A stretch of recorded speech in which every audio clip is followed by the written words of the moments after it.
బాగా స్ట్రెచ్ చేయాలి.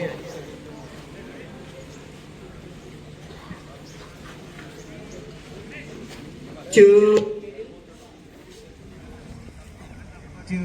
రిలాక్స్. 3 మళ్ళీ ఒక్కసారి చేద్దాం. స్పెయిన్ బాగా ఫ్లెక్సిబిలిటీ అవుతుంది.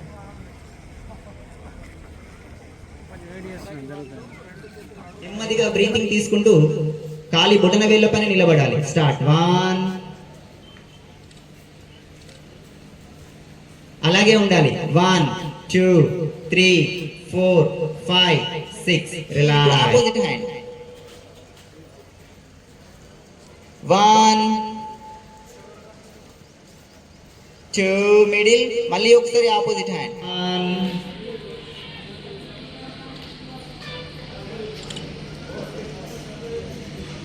2 రిలాక్స్. ఇప్పుడు రెండు చేతులు ఇంటర్లాక్ చేసి స్టార్ట్. 1 2 3 4. ఇప్పుడు శ్వాస వదులుతూ మీ రెండు ఎల్బోస్ ని ముందర